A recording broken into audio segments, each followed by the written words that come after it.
السلام علیکم ورحمۃ اللہ وبرکاتہ۔ الحمد للہ رب العالمین والعاقبۃ للمتقین والصلاة والسلام علی رسولہ الکریم۔ اعوذ باللہ من الشیطان الرجیم، بسم اللہ الرحمن الرحیم۔ ما آتاکم الرسول فخذوہ وما نہاکم عنہ فانتہوا، صدق اللہ العظیم۔ محترم حضرات، آج سے 27 ذی الحجہ 1438 ہجری اور 19 ستمبر 2017 ہم جس عنوان پر آپ سے لگاتار بات کریں گے، یہ آئیڈیا ابھی نہیں ہے کہ اس کی کتنی باتیں ہوں گی، بہرحال 20 سے 22 منٹ انشاءاللہ بات کرتے رہیں گے۔ وہ یہ ہے کہ نبی کریم صلی اللہ علیہ وسلم، اللہ تعالیٰ نے اور نبی کریم صلی اللہ علیہ وسلم نے کن چیزوں سے ہم کو منع کیا ہے۔ تو گویا یہ منہیات جس کو کہتے ہیں کہ اللہ اور اس کے رسول کی منع کردہ چیزیں آپ کو معلوم ہونی چاہیے۔ دیکھیں، دو بنیادی وجہ ہیں اس کے جاننے کی۔ آج ہم صرف اس پر بات کریں گے، انشاءاللہ کل سے ایک ایک بات کریں۔ اس کو ہم چیپٹر وائز بات کریں گے۔ نماز میں کیا چیز منع ہے، وضو میں کیا چیز منع ہے، سماجی زندگی میں جتنی بھی ہیں کوشش کری جائے گی کہ آپ کے سامنے ساری بات جو ہے نا وہ آ جائے۔ اس کی بنیادی وجہ یہ ہے کہ دنیا جو ہے بہت تیزی سے آگے بڑھ رہی ہے اور بہت ہائیلی کوالیفیکیشن کی طرف دنیا آگے جا رہی ہے۔ تو جب یہ دنیا زیادہ پڑھنے لگتی ہے تو سب سے پہلے جو ہے نا وہ دھرم کے بارے میں اپنا ایک نظریہ رکھنا شروع کرتی ہے، مذہب کے بارے میں۔ اور پھر اس میں سے ایک طبقہ کیا ہوتا ہے کہ مذہب سے کیا ہوتا ہے، دور ہوتا چلا جاتا ہے۔ بھلے اس کے اندر مذہب چھپا ہو لیکن عملی شکل میں کیا ہوتا ہے، دور ہو جاتا ہے۔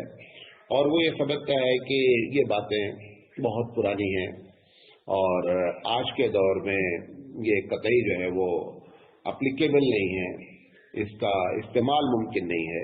میں آپ کو ان سب کا ایک جواب دینا چاہتا ہوں کہ یہ بات دنیا والوں کو تو جاننا ہی جاننا چاہیے، لیکن سب سے پہلے مسلمانوں کو جاننا چاہیے کہ یہ میں آپ کو اس وجہ سے نہیں کہہ رہا ہوں، بلکہ میں جو بات پوری اپنی زندگی کی تعلیم کا اگر مجھ سے کوئی نچوڑ پوچھے کہ آپ نے کیا سمجھا ہے، تو میرے دل کی بات یہ ہے کہ میں نے یہ بات جانی ہے کہ مسلمان اس دنیا میں بھی اگر چاہتے ہیں کہ ہم خوشحال رہیں اور آخرت بھی، تو اللہ تعالیٰ نے آپ کے لیے جو ہے خوشحالی اور آخرت دونوں رسول کے طریقے میں کیا ہے رکھ رکھی ہے۔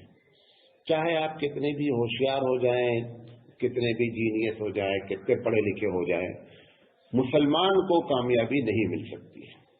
یہ ممکن ہے کہ دوسرا آدمی جو رسول کو نہیں مانتا ہے، اللہ کو نہیں مانتا ہے، وہ بہت سے الگ آئیڈیاز سے دنیا میں کامیاب ہو جائے، یہ پاسبلٹی ہے، لیکن آپ کی جو کامیابی ہے نا وہ ممکن ہی نہیں ہے۔ لہذا اس کا سب سے اعلیٰ درجہ تو یہ ہے کہ ہم یہ جانیں کہ ہمارے رسول نے حکم کیا دیا ہے، تو وہ تو پوری شریعت ہے، پورا دین ہے، لیکن جو منع کی ہوئی چیزیں ہیں وہ لمیٹڈ ہیں، وہ کیا ہے، محدود ہیں۔ وہ تو اس کے بارے میں جاننا اس لیے ضروری ہے کہ وہ ہمارا منیمم درجہ ہے، کم سے کم ہماری صفت ہے کہ ہم کسی بھی معاملے میں رسول کی مخالفت نہیں ہونی چاہیے۔ کسی بھی زندگی کے کسی پہلو میں ہم کو یہ مسلمان کو یہ ضرور سے ضرور جاننا چاہیے کہ ہمارے نبی نے ہم کو کن چیزوں سے روکا ہے، کیونکہ جب تک آپ جانیں گے نہیں تب تک کیا ہے اس پر عمل نہیں کریں گے۔ ایک بات۔ دوسری چیز یہ ہے، اس وجہ سے بھی اس کا جاننا بہت ضروری ہے کہ مسلمانوں میں چونکہ دین سے دوری رہی ایک زمانے تک، ابھی بھی دھیرے دھیرے دین کی طرف لوگ آ رہے ہیں، تو بہت سی چیزیں ہماری عورتوں نے کیا کر دیا ہے، دین کے نام پر یا تو کرنے کا فیصلہ کر رکھا ہے یا نہ کرنے کا فیصلہ۔ ابھی کل ایک بہت بڑے کیا کہتے ہیں مولانا صاحب کی جو ہے وہ کیا ایک لڑکا تھا، وہ کہہ رہا تھا کہ نہیں، میرے ابا کہتے ہیں کہ رات میں مغرب کے بعد شیشہ نہیں دیکھنا چاہیے۔ تو میں نے کہا نہیں، ایسی بات نہیں ہے۔ انہوں نے کہا نہیں، میرے ابا کہتے ہیں۔ کہ میں نے ابا کو فون لگایا، انہوں نے کہا نہیں، میں نے نہیں کہا ہے۔ لیکن کیا ہے کہ کہیں نہ کہیں تو اس بچے کے بعد دماغ میں ڈالی گئی ہے کہ وہ کہہ رہا ہے کہ مغرب کے بعد شیشہ نہیں دیکھنا چاہیے۔ ऐसी हजारों चीज हमारे सोसाइटी में क्या है, मनहियात के नाम पर, यानी रुकने के नाम पर कि आप ये काम ना करें, ऐसी हमारी सोसाइटी में, हमारे समाज में। तो इसके लिए भी आपको ये बात का जानना जरूरी है कि इसकी हकीकत क्या है, वो अल्लाह के रसूल की तरफ से मना है, अल्लाह की तरफ से मना है, या हमारी औरतों ने क्या कर रखा है, मना कर रखा है। होता क्या है इसमें कि जब हम अपनी बात समझाते हैं, खासकर बच्चों को जब समझाते हैं, छोटे बच्चों को, तो उनको लॉजिक तो समझाई नहीं जा सकती कि भाई ये काम मना है, ये काम नहीं करना चाहिए। अच्छा, अगर बच्चा थोड़ा से बड़ा हो जाता है, 11-12 साल का, तो पूछता है ये काम क्यों मना है, आप जो कह रहे हैं ये काम नहीं करो। जैसे आप चारपाई में बैठे हुए हैं, बोलेंगे, वो औरत बोलेगी नहीं पैर नहीं हिलाओ, पैर नहीं हिलाओ, पैर नहीं हिलाओ। अब उससे सवाल ये है कि पैर न हिलाने की लॉजिक पूछता बच्चा, ये साहब क्यों नहीं हिलाना चाहिए। वो कहता है कि देखो नमाज पढ़कर उठे हो तो आप मुसल्ला क्या करो, फोल्ड कर दो। तो शुरू में तो वो करता रहता है, लेकिन वो 9 के बाद जब उम्र उसकी होती है तो पूछता है अम्मी से, नानी से, दादी से कि हमने ऐसा क्यों करना चाह रहे। अब उनके पास क्या है, इल्म है नहीं। अब वो इसकी दलील देना चाहिए कि भाई ऐसा काम अगर है, मना करना है, रुकना है, तो क्यों रुकना है। तो उन सबका जवाब उन्होंने एक दे रखा है कि इसको मजहब के नाम से रोक दिया जाए। दलील है नहीं उसके पास, लॉजिक है नहीं। अब वो जब वो दलील जो कुरान हदीस जानती नहीं है तो कहती नहीं हमारे इस्लाम में ये मना है। अब बच्चा क्या है कि उसने सुन लिया, इस्लाम का नाम आ गया, वो बच्चा क्या हो गया, शांति से बैठ गया। जब ये 17-18 साल का हुआ, अब इसको क्लिक करती बातें। अब ये चाहता है कि ये बातें जो हमारी नानी दादी ने बताई थी, ये मालूम होना चाहिए कि ये सही है या गलत है। अब अगर उसको नहीं क्लिक किया तो पूरी जिंदगी वो उसको समझता रहेगा सही है, और उसी सही की तबलीग भी लोगों को क्या करता रहेगा। तो ये प्रॉब्लम्स की वजह से मैंने इस टॉपिक को आपके सामने छेड़ा कि आपके वास्ते से पूरी दुनिया को ये बात, क्योंकि ये टॉपिक पर हम बात कर रहे हैं, तकरीरी अंदाज में इस टॉपिक पर कभी बात हुई नहीं है। मतलब ऐसा कई एक आध बातें आज नहीं, लेकिन एक एक पॉइंट पर बात आ जाए कि वजू में क्या मना है, नमाज में क्या मना है, रोजा में क्या मना है, कपड़े में क्या मना है, शादी में क्या मना, वो तो जब आएगी बातें ना तो चलेगा सिलसिला। ये तो अल्लाह मालूम 200 सीरियल चलेगा कि 100 सीरियल चलेगा। लेकिन हम आपको इंशाल्लाह मुख्तसरन, अच्छा चूंकि ये अमल न करने की बात पर जिक्र है तो ये लिमिटेड है, उस वजह से इसको आप ये कह सकते हैं मौलाना अल्लाह उसके रसूल ने हुक्म दिया, वो तो पूरा दीन है।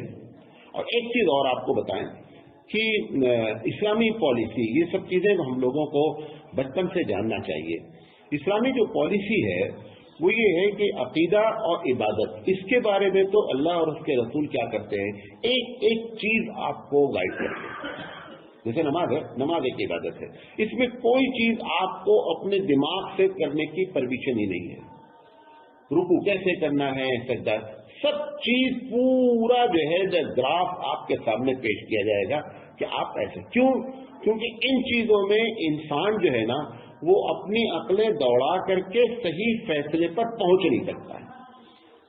यही वजह है कि जिन लोगों के पास गाइड करने वाले लोग नहीं है, समझाने वाले लोग नहीं है, आप देखें कि एक हिंदू है, पूजा करता है, एक ही मंदिर के पास आप खड़े हो जाइए, देखिए पूजा करने का हर आदमी का स्टाइल क्या है, अलग अलग है। क्यों? क्योंकि इसको कहीं उसका लिखा नहीं है कि हाउ टू वर्शिप, पूजा कैसे की जाए। अब जिसका जैसा दिल चाह रहा है वो कर रहा है पूजा। तो इबादत के मामले में जो है ना वो अल्लाह ने और हमारे रसूल ने एक एक चीज आपको बता दी है। इसके अलावा जितनी चीज दुनिया की है उसकी एक पॉलिसी बयान कर दी। क्या? कि आपको ये बता दिया जाए कि भाई देखो ये करना मना है, बकिया अलाउड है। अब वो अलाउ की लिस्ट इतनी लंबी है कि उसको जिक्र नहीं किया जा सकता। तो ये तो एक मजहब के नेचुरल होने की, एक मजहब के सही होने की दलील है कि उसने क्या कर दिया, शॉर्ट में आपको क्या कर दिया, बता दिया कि आप जो भी मुझसे आप पूछे मौलाना साहब मैं आलू और पालक मिला के पकाना चाहता हूं, शरई लिहाज से क्या हुक्म है। अब मैं कहां अभी तलाश करूंगा। हम पूरे खाने के बारे में सिर्फ इतना जानते हैं क्या नहीं खाना। जब भी आप मुझसे मसला पूछेंगे हम देखेंगे कि ये नहीं खाने वाली लिस्ट में तो नहीं है, हम सबको बोलेंगे कर खाते जाओ। अब ऐसे ही जिंदगी के हर शोबों में, इबादत में और अकीदे को छोड़कर सब में अल्लाह ने इस्लामिक पॉलिसी ये मुतय्यन कर दी कि आपको जायज के लिए जो है ना वो हुक्म नहीं दिया जाएगा। सब चीज के जायज का फतवा है, जो नाजायज है उसके बारे में क्या कर दिया जाएगा, बता दिया जाएगा। तो वो लिस्ट महदूद है। एक हदीस में ऐसा है कि एक मरतबा अल्लाह के रसूल सल्लल्लाहु अलैहि वसल्लम से पूछा गया कि कपड़ा कैसा पहना जाए। अब कपड़ा जो है वो इंसान के मिजाज के तहत भी होता है, इलाके के लिहाज से भी होता है, मौसम के लिहाज से भी होता है, फैशन के लिहाज से भी बदलता है। यहाँ जितने लोग बैठे हैं हर आदमी के कपड़े तकरीबन अलग अलग हैं। अब अल्लाह के रसूल सल्लल्लाहु अलैहि वसल्लम अगर कपड़े के डिजाइन बताना शुरू कर देंगे तो पूरी हदीस की किताब डिजाइन से भर जाएगी और डिजाइन खत्म नहीं होगी, और डिजाइन खत्म भी नहीं होगी। लिहाजा अल्लाह के रसूल सल्लल्लाहु अलैहि वसल्लम से जब ये सवाल किया गया कि साहब क्या पहना जाए, हुजूर ने जवाब दिया क्या न पहना जाए। अब न पहनने की लिस्ट क्या है, महदूद है, लिमिटेड है, वो तो क्या है वो बता दिया गया। तो वो मौलवी जो आप सोचते हैं यार इतनी मालूमात इसको कैसे, जो भी फतवा पूछो फट के बोलता, उसको नहीं वाली लिस्ट मालूम है। बकिया सबके बारे में क्या है, ओके करते जाओ करते जाओ। तो ये इस्लामी पॉलिसी है। इसी के तहत एक और उसूल है, ये बात समझे मैंने नहीं समझे। तो इबादत में कोई गुंजाइश नहीं है, मतलब कोई काम आप सवाब क्या करना चाहते हैं, नहीं मुझे अच्छा नहीं चलेगा, आपको अच्छा लगे खराब लगे इससे गए, वो सारा का सारा A to Z हमको मालूम होना चाहिए कि हमारे रसूल ने हमको ये बात कैसे समझाई है। तो उसी का नाम इबादत है जिसमें आप सवाब की नियत करते हैं। अकीदे में अल्लाह और उसका रसूल बताएगा। उसके बाद जो है ना अब सारी चीज में ये उसूल बना दिया। अब इसके तहत एक और बड़ी जबरदस्त पॉलिसी इस्लाम ने बयान कर दी, वो ये है कि हर चीज की असल जायज है। ये एक जुमला है, हर चीज की असल क्या है, जायज है। मिसाल के तौर पर ये कारपेट बिछा हुआ है, अब आप पूछ रहे हैं मौलाना साहब कि साहब ये कैसे मालूम हो कि ये कारपेट पाक है कि नापाक है। अच्छा, अब अगर शक किया जाएगा तो दुनिया की कोई चीज पाक नहीं है। लेकिन हमारे पास पॉलिसी क्या है कि जो आदमी, और ये जुमला गौर से सुने या नहीं समझे तो दोबारा बोलेंगे, जो चीज की असल कारपेट का पाक होना है या नापाक होना है, पाक होना है। पाक असल कारपेट क्या है, पाक रहता है। जो आदमी इसके नापाक होने की बात कहेगा उसको नापाक की जब तक दलील नहीं देगा तब तक कारपेट पाक है। सारी चीज, कोई भी जितनी भी चीज है, हर चीज की ओरिजिनलिटी क्या है, जायज है, जब तक कि उसके नाजायज होने पर क्या हो हमारे पास दलील मौजूद नहीं हो। क्योंकि शक की बुनियाद पर हमारे पास कोई फतवा नहीं होता है। जो फतवा होता है वो यकीन की बुनियाद पर होता है, शक की बुनियाद पर नहीं होता है। ये सब इस्लाम की वो फंडामेंटल चीजें हैं, वो बुनियादी चीजें हैं कि जो बहुत बड़े बड़े जीनियस लोग बैठते हैं ना, जब उनसे इस किस्म की बातें करो तो वो अपना सब पटक लेते हैं, उनकी समझ में नहीं आता है। तो ये क्यों, और एक शख्स ने, एक जात ने, नबी सल्लल्लाहु अलैहि वसल्लम की जात ने ही बातें बताई। क्यों, अगर बहसीत इंसान देखा जाए तो 1450 साल पहले ऐसी बातें करना एक मसला है, लेकिन चूंकि 24 घंटे आप किससे गाइड हो रहे हैं, अल्लाह रब्बुल इज्जत। अल्लाह रब्बुल इज्जत से हर वक्त नबी करीम सल्लल्लाहु अलैहि वसल्लम हॉटलाइन पर लगे हुए हैं। लिहाजा ये सारी पॉलिसीज अल्लाह की बनाई हुई है जो हबीब मुस्तफा के जरिए क्या कर दिया गया है, अल्लाह ने हमको पहुंचा दिया। तीसरी चीज, अभी जब ये सुप्रीम कोर्ट का मामला जजों का आया तो उसमें से ये बात भी कही कि साहब कुरान मजीद में तलाक देने का तरीका नहीं लिखा है कि 3 तलाक एक साथ दिया जाए, तो इसलिए जो है ना हम इसको क्या करते हैं, तुम्हारे कोई कुरान के ये खिलाफ हम बात पे फैसला नहीं कर रहे हैं। अब जब उसने ये जुमला कहा कि साहब तुम्हारे कुरान में तलाक देने का तरीका ही नहीं, तो एक तो वो कहना चाहता था कि आपके मजहब में नक्स है, मतलब एक इतना बड़ा इशू तलाक का, और उसके बारे में क्या है कि मतलब वो उसको कहा नहीं उसने, क्योंकि कह नहीं सकता था, वो जिस चेयर पर बैठा हुआ है उस चेयर से ये जुमला बोल नहीं सकता, लेकिन उसका जो अंदाज है बात करने का वो बतला रहा है कि वो इसको हल्का ले रहा है।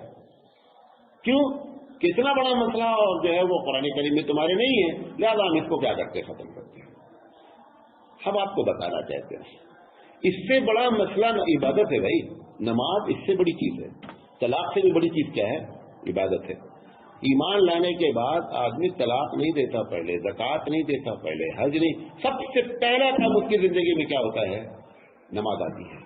نماز آپ کیسے پڑھیں یہ پورے قرآن میں نہیں لکھا ہوا ہے۔ جج صاحب کو یہ معلوم ہونا چاہیے کہ یہ کتاب اصولی کتاب ہے، طریقہ حبیب مصطفیٰ ہے۔ یہ پوری دنیا کو اور اسپیشلی مسلمانوں کو رب ذوالجلال بتانا چاہتا ہے کہ یاد رکھو ہمارے نزدیک سارے طریقے ختم ہو چکے ہیں۔ بھئی اللہ تعالیٰ نے جیسے یہ کہا کہ نماز پڑھو، یہ بھی بتا سکتا تھا نماز کیسے پڑھو۔ جیسے اس نے کہا کہ طلاق ایک سسٹم ہے کہ آدمی اپنی بیوی سے چھٹکارا چاہتا ہے تو طلاق دے، وہ یہ بھی بتا سکتا ہے کہ ہاؤ ٹو گیو طلاق، یہ بھی بتا سکتا تھا کہ طلاق کیسے دیا جائے۔ اس نے کیوں چھوڑا وہ بتانا چاہتا ہے کہ جس نبی کو میں نے بھیجا ہے ان کی حیثیت کو پہچانو، آپ ان کی شخصیت پر اعتبار کرو، ان پر اعتماد کرو، اور میرے نزدیک ان کے علاوہ سارے کام کنڈم ہیں، میں کسی کام کو کام سمجھتا ہی نہیں۔ آپ کتنے بھی علامہ بن جائیں، مولانا بن جائیں، کچھ بھی بن جائیں، کوئی حیثیت نہیں ہے۔ طریقہ کس کا ہے؟ طریقہ حبیب مصطفیٰ کا ہی چلنے والا ہے۔ لہذا یہ 3-4 بنیادی باتیں ہیں۔ اب جب اللہ نے آپ کی کامیابی اور آپ سب کی کامیابی دنیا میں اور آخرت میں حبیب مصطفیٰ کے طریقے میں رکھی ہے، لہذا حبیب مصطفیٰ کے طریقے کو جتنا آپ اپنی زندگی میں اپنائیں گے 2 چیزیں منیمم حاصل ہوں گی۔ کتنی چیزیں؟ 2 چیزیں آپ کو کم سے کم حاصل ہوں گی۔ یہ جو آپ رونا روتے ہیں، ہم رونا روتے ہیں کہ مولانا صاحب دل نہیں لگتا ہے، روحانیت نہیں آتی، اس سب کی وجہ ہے کہ طریقے رسول سے ہٹا ہوا ہے معاملہ۔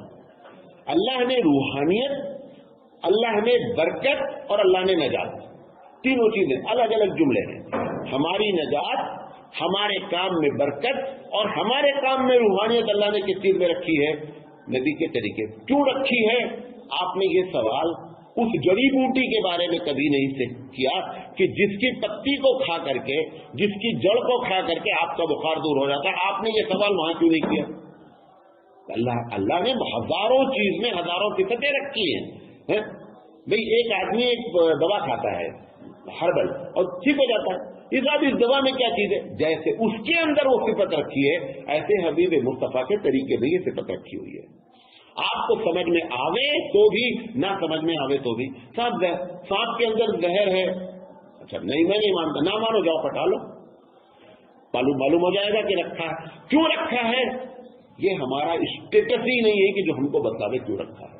ایسے ہی تمہاری اور ہماری نجات، برکت اور روحانیت، تینوں چیز اللہ نے کس میں رکھ دی ہے؟ حبیب مصطفیٰ کے طریقے میں رکھی ہے۔ یہاں تک بات سمجھے میری؟